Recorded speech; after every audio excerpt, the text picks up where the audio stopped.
Ok, ahí pueden ver normal las diapositivas, ¿ok? ¿Cierto?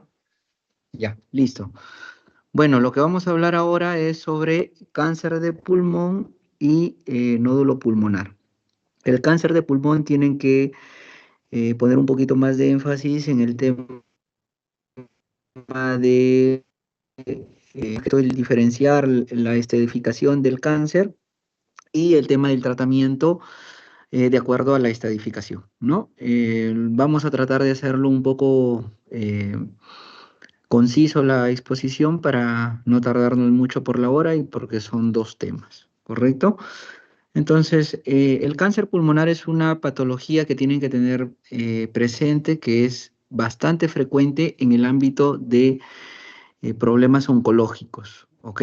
El cáncer pulmonar es es una enfermedad que encabeza, o una de las que encabeza el tema oncológico en la población adulta y adulta mayor. Su incidencia mundial es de 1.2 millones de casos nuevos y 1.1 millón de muertes por cáncer se van a dar en el transcurso del año, ¿no? Estos son registros de los últimos 10 años, ¿no? El tumor maligno torácico más frecuente es considerado el tumor maligno torácico más frecuente y según el informe del 2018 de la Sociedad Española de Oncología Médica, el cáncer pulmonar es la primera causa de muerte por cáncer en España. Si bien es cierto, no es nuestra realidad en el Perú, pero está encabezando las tres primeras causas de mortalidad a nivel Perú, ¿no? Las estimaciones generales de supervivencia a los 5 años es del 10 al 15%. Quiere decir que de 10 pacientes, uno o dos se van a morir, ¿no? De 10 pacientes que fueron diagnosticados por algún tipo de tumor a nivel torácico, uno o dos podrían fallecer por cáncer de pulmón, ¿no? Entonces, el cáncer de pulmón tiene 1.590.000 muertes. Estos son a nivel de la OMS, a nivel mundial, ¿no? Y el cáncer de, luego sigue el cáncer colorectal, el cáncer de mama y el cáncer de próstata, ¿no? Con menos de 1 millón de muertos, 694.522 y 307.000 muertes por cáncer de próstata en el último año. La incidencia y mortalidad por cáncer en datos españoles que son en la bibliografía que tenemos dentro de las sociedades torácicas y pulmonares que describen este tipo de patologías, vamos a ver que la incidencia es la segunda causa en hombres, tercera causa a nivel global, ¿no? Y su mortalidad, tanto a nivel global y en hombres, es la primera causa y en mujeres es la tercera causa de muerte, ¿ok? Entonces eso nos dice que la incidencia es mucho mayor en varones, ¿correcto? Dentro de, el porcentaje de cánceres tenemos el cáncer de pulmón de células pequeñas y el cáncer de pulmón de células no pequeñas, donde lo más frecuente justamente es el último, el de células no pequeñas, donde está el adenocarcinoma como el cáncer más frecuente, maligno, y dentro de las células pequeñas está el epidermoide, ¿no? Y posteriormente el de células grandes también. Dentro de la etiología tenemos que el tabaco es una de las causas o la causa o el factor de riesgo que se relaciona con más casos de muertes y de incidencia de cáncer pulmonar, ¿no? La relación en dosis dependiente es haber consumido 40 paquetes años, ¿no?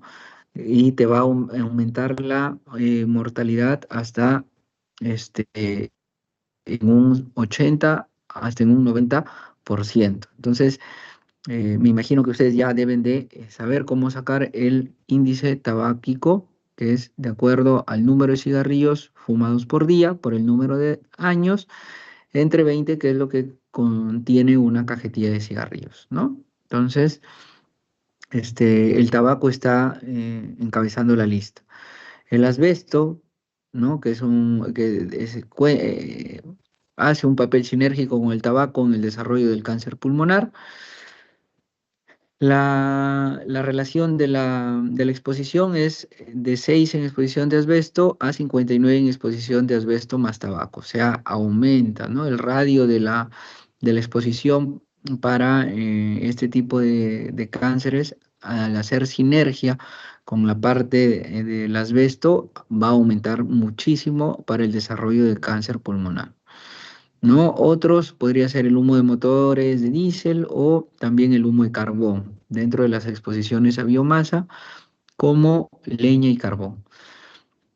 El carcinoma de células no pequeñas que pueden encontrarse van a estar dentro de las mutaciones y translocaciones. Las mutaciones del gen EGFR, que es el factor receptor del epidermal, y las translocaciones del el gen de kinase del linfoma anaplásico, ¿no?, que es el ALK, o el ROS1 también, que está relacionado tanto en carcinoma de células no pequeñas y por ahí podría en un menor porcentaje relacionarse a células este, grandes, ¿no? O no pequeñas. En todos los pacientes con células con cáncer o carcinoma de células no pequeñas, se debe estudiar las mutaciones de estos genes porque pueden beneficiarse de tratamientos específicos, ¿no? Tanto los carcinomas de células no pequeñas como los carcinomas de células pequeñas pueden presentar mutaciones en el gen CMIC, ¿no? Entonces, dentro de la clínica tenemos que al momento del diagnóstico el 20% tiene enfermedad localizada, el 25% tiene una afectación linfática regional y el 55% tiene metástasis a otros órganos. Recordar que el cáncer es una enfermedad silente, que prácticamente no avisa cuando recién está empezando la enfermedad. Entonces va a depender mucho de la localización del tumor, el compromiso de algún órgano adyacente para ver si hay metástasis linfática o a distancia y en los síntomas paraneoplásicos que puede tener el paciente. Dentro de los cánceres podemos dividirlos tanto histológicamente como células no pequeñas y células pequeñas, y también podríamos dividirlos a través o clasificarlos a través de su localización, si son periféricos o si son centrales. Los periféricos tenemos el adenocarcinoma, el anaplásico de células grandes, y dentro de la clínica está que el paciente generalmente es asintomático. Cuando ya estamos en un estadio un poquito más avanzado, puede haber un dolor pleurítico y el derrame pleural maligno. En algún momento hablamos sobre derrames pleurales y dentro de los derrames pleurales malignos, la característica es que son derrames pleurales a repetición, ¿no? Y aparte que tienen un predominio de mononucleares y el aspecto es cero hemático. Dentro de los centrales proximales tenemos el epidermoide y el anaplásico de células pequeñas también. La clínica es un poquito más específica. Hay tos, puede haber hemoptisis, puede haber atelectasia, que es la causa más frecuente de colapso obstructivo. Pueden haber neumonías concomitantes, recidivantes y las que no van a solucionar con tratamiento antibiótico convencional. En ambos tendríamos que realizar una biopsia para llegar a un diagnóstico definitivo. Recordar que en los cánceres periféricos podemos hacer biopsias transbronquiales y en los cánceres centrales podríamos hacer las biopsias bronquiales o endobronquiales. En los cánceres muy periféricos también, que vamos a ver más adelante, se opta por hacer una biopsia en aguja con aspirado, ¿no? Con aguja fina. Entonces, que también son transtorácicas. Ya las biopsias transbronquiales o endobronquiales se realizan a través de una broncoscopía. Las biopsias transtorácicas generalmente es a través de guías tanto tomográficas o guías ecográficas, ¿no? Que se hace con las agujitas de Trucut, que se llama, que son agujas retraíbles. Entonces, en general, la clínica va a depender de la invasión de la estructura vecina, si es que va a haber adenopatías, Si es que, a ver, podría haber acropaquias y podría haber zonas de metástasis más frecuentes, que en este caso podría ser el hígado, el hueso o las glándulas suprarrenales y a nivel del sistema nervioso central también. Dentro de la invasión de las estructuras vecinas, la disfonía, donde va a estar comprometido la laringe por el nervio laringeo recurrente. Puede haber derrame pleural, se asocia a derrames pleurales, como ya habíamos mencionado, elevación del diafragma por infiltración del nervio frénico, el síndrome de Horner, que también está asociado en este tipo de neoplasias, el síndrome de vena cava superior, arritmias cardíacas con infiltrado a nivel de miocardio y taponamiento cardíaco también con infiltrado pericárdico. ¿Cuáles son los factores de riesgo para llegar a contraer este tipo de afectaciones? Tenemos el hábito tabáquico, como ya lo habíamos mencionado, el 90% de los casos, y el tabaquismo pasivo o fumador pasivo en el 5% de los casos. El sexo masculino también ya habíamos mencionado, ser de etiología afroamericana, contaminación ambiental, aumento de la incidencia de la zona urbana, mayor de 45 años en varones y mayor de 70 años en varones y mujeres. En general, que estén asociadas como el EPOC o el EPIT o el FPI, y familiar de primer grado que también tenga algún proceso neoformativo pulmonar o algún otro órgano que tenga historia familiar de cáncer, ¿no? Exposición a las radiaciones, el 10% de los casos, y el asbesto en 3 al 4% de los casos, como el arsénico, el níquel y el candado. Eso, como ya habíamos visto, aumenta el riesgo de padecimiento o de desarrollo de cáncer pulmonar, específicamente el adenocarcinoma, ¿no? El carcinoma epidermoide, que actualmente es la segunda causa en prevalencia, suele presentarse como una masa central, afecta como una masa central, acá en amarillito, afecta sobre todo a los lóbulos superiores. Al momento del diagnóstico presenta metástasis extratorácicas en el 50% de los casos e histológicamente es el de mejor pronóstico. La causa más frecuente de masa maligna es la maligna cavitada y el síndrome de Pancoas, que también está relacionado. Cuando hablamos de síndrome de Pancoas, vamos a ver que va a haber una destrucción de la primera y segunda costilla con afectación de raíces nerviosas a nivel de la cervical o de los dermatomas de C8, T1 y T2, ¿no? Va a haber dolor en hombro y brazo y el síndrome de Horner, que generalmente a, eh, se va a apreciar o vamos a diferenciarlo por la, la, este, la apoptosis palpebral, ¿no? También puede haber anhidrosis y enoftalmos, con miosis también del paciente. Acá tenemos una imagen característica del síndrome de Horner, ¿no? Y también con frecuencia está asociado el tumor que va a secretar una sustancia que es la hormona paritoidea, con hipercalcemia e hipofosfatemia.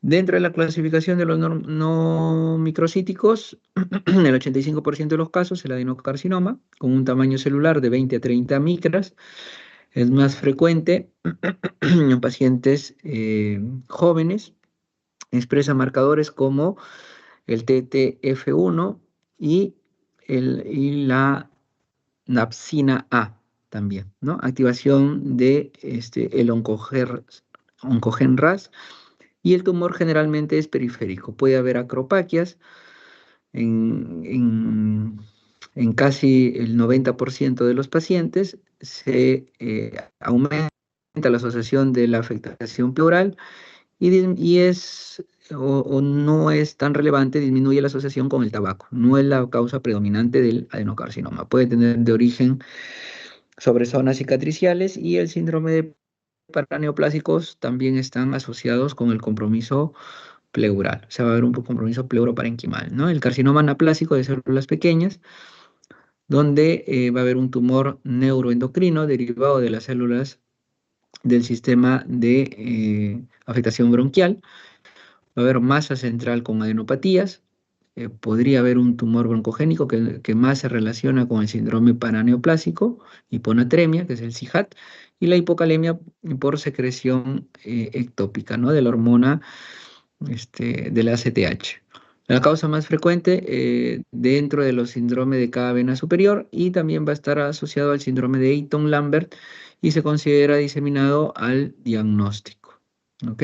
Entonces acá también es un tipo de carcinoma anaplásico que no solamente es pulmonar, también se considera neuroendocrino y se relaciona bastante con los síndromes paraneoplásicos. Hay que tener presente la hiponatremia y la hipocalemia, ¿no? El paciente va a estar tanto hiponatrémico y hipocalémico. El carcinoma anaplásico de células grandes, que es el subtipo con más tendencia a cavitarse luego del epidermoide, suele presentarse como una masa periférica o un nódulo y también está relacionado al síndrome paraneoplásico con la ginecomastia. ¿Ok? Dentro de la localización y de los datos característicos, tenemos que el anaplásico de células pequeñas, o el OTCEL, es central, y el adenocarcinoma y el anaplásico de células grandes es el periférico. Datos característicos, el epidermoide es el que más cavita con mayor frecuencia, está relacionado con el síndrome de Pancoas y la hipercalemia. El anaplásico de células pequeñas es el de peor pronóstico, tiene un síndrome de vena cava superior o está asociado al síndrome de vena cava superior, al síndrome paraneoplásico y a la degeneración cerebelosa subaguda. En el adenocarcinoma es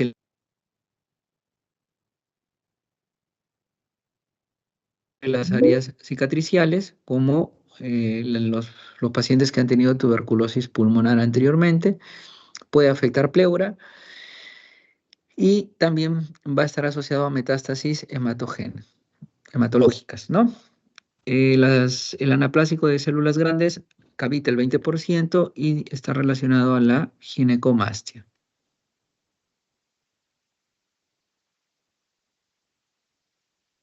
¿Qué pasó?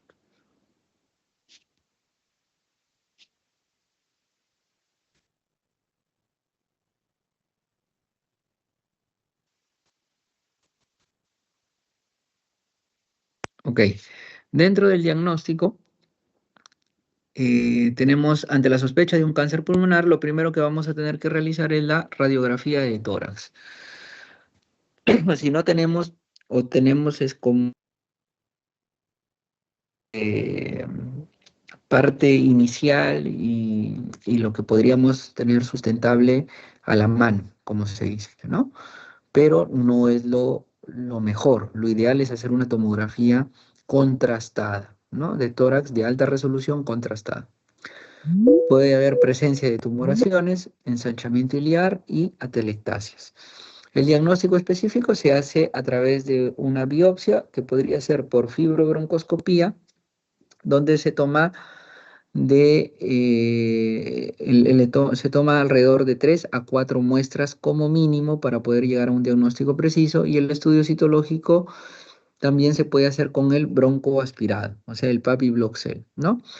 Los tumores periféricos se podrían hacer biopsias transbronquiales y una punción transtorácica o transparietal, que es lo que les estaba comentando. En esta imagen se puede ver una lesión tumoral endobronquial que está obstruyendo prácticamente casi en un 90% la luz bronquial. En este caso estamos en es muy evidente la obstrucción, ¿no?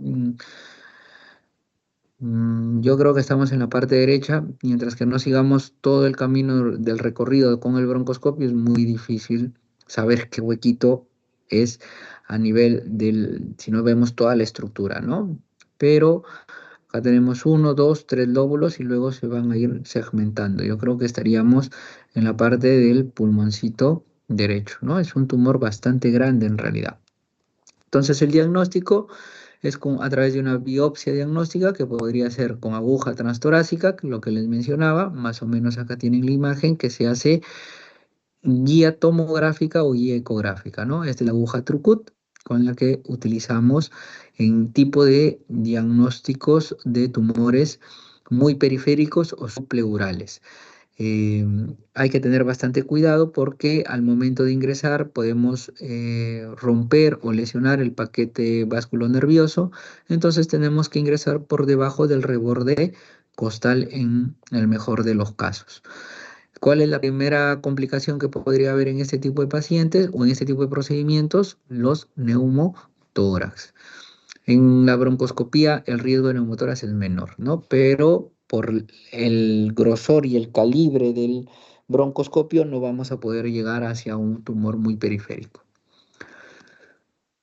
Luego tenemos la estadificación del cáncer de pulmón, donde vamos a ver sobre el TNM, el famoso TNM, ¿no?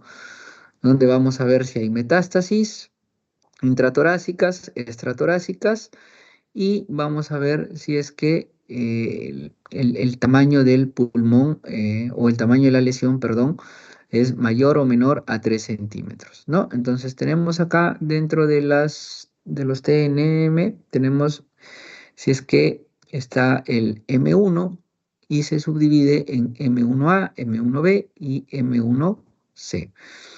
El M1A, donde hay metástasis intratorácicas, puede haber derrame pleural maligno, IPSI o contralateral, derrame pericárdico, puede haber implantes pleurales y los nódulos en pulmón contralateral también que van a estar presentes. El M1B, donde hay ya metástasis extratorácicas, y el M1C, donde ya hay más de una metástasis extratorácica, ¿no? Entonces acá tenemos la imagen donde podríamos apreciar el M1, donde puede haber afectación pleural. Acá vemos el paciente que está con derrame. Vemos que el paciente que está con derrame pericárdico también. Y también vamos a ver los implantes y los nódulos del pulmón contralaterales, ¿no? Acá hay los nódulitos pulmonares. Pero sin embargo está libre el hígado que se está viendo acá. Mientras que en el M1B y M1C ya tiene compromiso de metástasis, ¿no? En este caso hay metástasis hepática, ¿ok? También tenemos que evaluar las lesiones que generalmente en el M1A son, podrían ser tanto periféricas o centrales. En este caso tenemos una periférica, ¿no? No hay ganglios positivos dentro de los tumores primarios. El N1, los ganglios iliares o lobares ipsilaterales. En el N2 ya hay ganglios mediastínicos, ipsilaterales o subcarinales. Y el N3 ya hay ganglios contralaterales o extratorácicos. Dentro del T1 vamos a ver la medición, ¿no? Si afecta solo un bronquio lobar o si afecta varios segmentos y también el tamaño, ¿no? El T2, 2A y 2B ya llega de 3 a 4 centímetros y el T2B de 4 a 5 centímetros y el T3 mayor a 5 y el T4 mayor a 7 centímetros, ¿no? Vamos a ver si solamente está a nivel bronquial o si invade alguna otra estructura. El T2, tanto A y B, ya invade pleura y el T3 invade pleura, invade pared torácica, invade pericardio y invade el nervio frénico, ¿no? El T4 igualito, ya invade estructuras adyacentes, tráquea o carina, las vísceras, la parte pleural, el pericardio también lo va a invadir y puede invadir o afectar el nervio recurrente, ¿no? Los nódulos están en el mismo lóbulo y en el T4 los nódulos están en el mismo pulmón, diferentes lóbulos. Ya no solamente hay afectación de un lóbulo, sino más de un lóbulo, ¿no? Y acá más o menos también estamos viendo según el estadio clínico y el tratamiento que se va a dar según el estadio clínico también, ¿no? A ver si hay cirugía, cirugía con quimioterapia, quimioterapia, cirugía más quimioterapia o radioterapia, dependiendo si es 1A, 1B, 2A, 2B o 3A o 3B, ¿ya? Si es 3B o 3C y el tratamiento es sistémico, y si es 3 A, podríamos darle quimioterapia o radioterapia más cirugía. La cirugía es paliativa si hay invasión de aurícula izquierda o esófago. Ahí tendríamos que valorar bien si es que realmente vamos a dar tratamiento quirúrgico o no. Entonces acá tenemos un cuadrito que ya también está resumido. El T1, el tumor menor a 3 centímetros, lo que ya les venía mencionando, en su mayor dimensión, rodeado de pulmón o pleura visceral sin evidencia de broncoscopía e invasión más próxima que el bronquio lobar. El T1A, T1B y T1C. ¿No? T1A, donde ya hablamos del adenocarcinoma mínimamente invasivo, por eso es T1A MI. Luego el T1A en sí, que el tumor es menor a 1 centímetro en su mayor dimensión, menor o igual a 1 centímetro. El 1B, que es mayor a 1, pero menor a 2. Y el 1C, que es mayor a 2, pero menor a 3. El T2 ya es mayor a 3, pero menor a 5. Involucra el bronquio principal, sin importar la distancia de la carina, pero sin comprometerla. El T2 invade pleura visceral y también invade pleura visceral el T2 y también se asocia a telectasias o neumonitis obstructiva. El T2A mayor a 3, pero menor a 4 centímetros con su mayor dimensión. En su mayor dimensión. El T2B mayor a 4, pero menor o igual a 5 en su mayor dimensión y sigue teniendo el que involucra en bronquios, que invade pleura visceral y que se asocia a telangiectasias o neumonitis obstructivas. El T3, el tumor es mayor a 5, pero menor o igual a 7, ¿no? En su mayor dimensión, asociado con nódulos tumorales separados en el mismo lóbulo que el tumor primario. Y el T4 ya va a invadir más de un lóbulo, ¿no? Aparte también puede invadir otras estructuras como el diafragma, mediastino, corazón, grandes vasos, tráqueas, nervio, esófago, cuerpo vertebral o carina. El N, que son las regiones que pueden ser evaluadas o las regiones ganglionares que van a ser evaluadas. El N0, que no hay metástasis en ganglios. El N1, que hay metástasis en ganglios peribronquiales, ipsilaterales y o iliares, ipsilaterales y ganglios intrapulmonares, incluyendo compromiso por extensión directa. El N2, donde ya hay una metástasis de ganglios mediastinales ipsilateral y o subcarinales. Y el N3, que hay metástasis en ganglios mediastinales contralaterales. Ya no es ipsilateral, sino es contralateral. Iliares contralaterales y en la parte de los escalenos o supraclaviculares. Y el M es para ver metástasis a distancia, no tanto ganglios, sino a distancia, ¿no? Lo más predominante, el 1B y el 1C, donde hay metástasis intratorácica única, y el M1C, donde hay metástasis intratorácicas múltiples, en uno o más órganos, ¿no? El plan terapéutico va a depender mucho de la mutación del gen. Ya hemos dicho, si es un gen FR, podríamos darle afatinib o erlotinib, gefitinib también. El ALK o el ROS1 que habíamos visto anteriormente, que podríamos darle crizotinib, y los que tienen alta expresión y baja expresión, ¿no? Con fosfodiesterasa como sustancia principal, y podríamos darle el pembrolizumab y la quimioterapia estándar cuando ya es de baja expresión también, ¿no? Localizada en un solo hemitórax, podríamos hacer quimioterapia o radioterapia, y cuando es diseminada ya a más órganos, solamente quimioterapia. Igualito es lo que estamos mencionando acá, ¿no? La quimioterapia o inmunoterapia podríamos darlo o podríamos realizarlo con el atezolizumab. Atezolizumab. La sobrevida limitada al tórax del 15 al 25% y cuando ya es extensa, menor al 5%. O sea, prácticamente la sobrevida en pacientes ya con algún tipo de neoplasia o un NM microcítico, donde ya estemos haciendo quimioterapias o radioterapias e inmunoterapias, La sobrevida es menos del 30%, o sea, imagínense, ¿no? Es muy, muy, muy complicado para el paciente. El tratamiento quirúrgico puede haber resecciones anatómicas como lobectomía, neumonectomía o bilobectomía, y pueden haber resecciones no anatómicas provocando solamente o realizando solamente segmentectomía, resección de cuña o metastectomía, ¿no? Los abordajes quirúrgicos mínimamente invasivos, tenemos la toracotomía, toracoscopía, la cirugía torácica asistida por video y la cirugía mínimamente invasiva. Esto ya es un poquito más, abordajes un poco más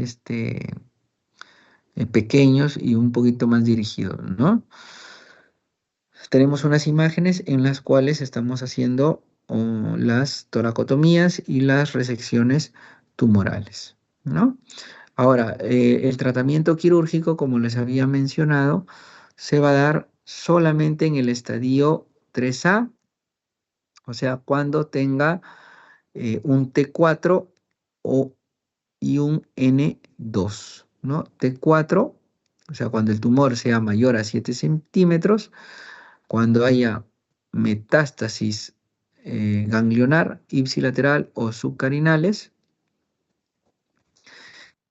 y también en pacientes que tengan metástasis en M1A, o sea, haya algún nódulo pulmonar separado en lóbulo contralateral. Podríamos también realizar este tipo eh, de tratamientos quirúrgicos. El 3A también podríamos hacerlo, ¿no? Y luego tenemos ya el nódulo pulmonar solitario, ¿no? Cuando tenemos una imagen específica del nódulo, menor a 3 centímetros, los bordes son circunscritos, rodeados del parénquima pulmonar normal, y es potencialmente maligno. Que esté el nódulo de por sí solo no quita de que podría haber malignidad. Los datos sugestivos de benignidad, de que sea benigno, es que tenga menos de 35 años el paciente, que no haya sido fumador, y al menos un criterio radiológico, o sea que el tamaño sea menor a 8 milímetros, 0,8 centímetros, o ausencia de crecimiento a los 2 años del diagnóstico. El tiempo de duplicidad menor a 20 días sugiere etiología infecciosa inflamatoria, o mayor a 400. Entonces, si es que yo veo un nódulo y a los 20 días o al mes veo otro nódulo o un subnódulo que pueda aparecer, lo que yo voy a pensar más bien es en algo infeccioso inflamatorio y no en algo neoformativo, neoplásico, mucho menos maligno, ¿no? La presencia de lesiones satélites, calcificaciones en palomitas de maíz, podríamos sospechar sobre un amartoma.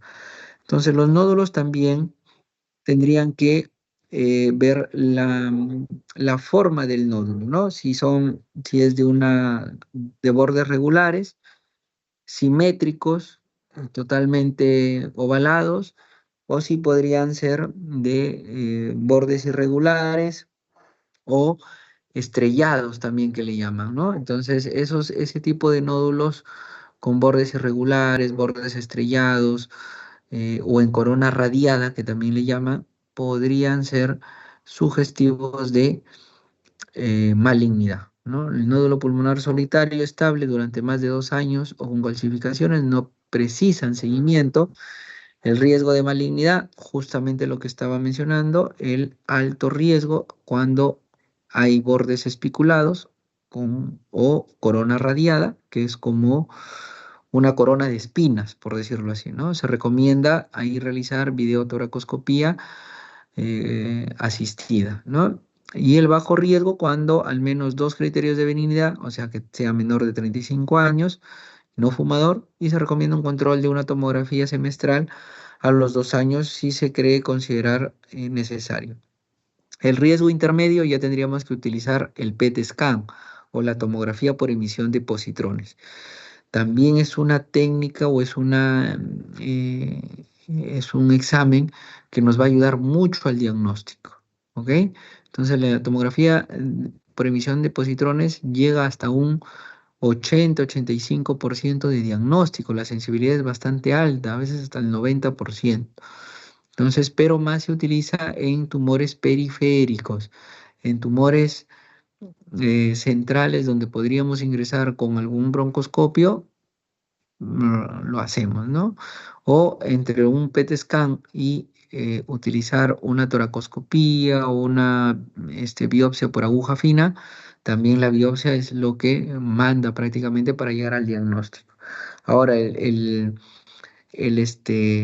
seguimiento también se podría hacer por el PET scan, ¿no? Entonces, el nódulo pulmonar solitario, que es menor a 3 centímetros, hay que ver la anamnesis del paciente en la exploración física y ver las tomografías, ¿no? Si hay estabilidad mayor a 2 años y o calcificación típica benigna, prácticamente no se precisa seguimiento. Si los pacientes son operables sin neoplasia concomitante conocida, tendríamos que evaluar el tamaño del nódulo. Si es menor a 8 milímetros, en algunas literaturas dice 10 o mayor a 10 milímetros, ¿no? Y dependiendo de eso vemos el bajo riesgo, el riesgo intermedio o alto, o de frente hacer una tomografía de baja radiación a los 9, 12 y 24 meses, ¿no? Y si el nódulo es mayor a 8 milímetros, también tendríamos que valorar la punción o la biopsia o valorar el PET scan, ¿no? Si no hay riesgo inicial, también se hace un control a los 12 o 24 meses y si el riesgo es un poquito más alto, lo que vamos a hacer es una videotoracoscopía asistida con una resección oncológica del, del tumorcito, ¿ok? Entonces, chicos, he tratado de resumir lo más posible, sé que tienen bastantes temas por estudiar y leer. Así que en el cáncer pulmonar y nódulo solitario no creo que vayan a tener mucho problema. Los artículos que les he enviado, básense de esos artículos para un desarrollo un poquito más general, pero las preguntas van a venir más relacionadas a las diapositivas que prácticamente ustedes ya las tienen. ¿Ya? Ya, doctor. Listo, muy Gracias, bien, doctor. chicos. Gracias, Gracias. gracias. Hasta luego. Hasta luego, doctor. Gracias.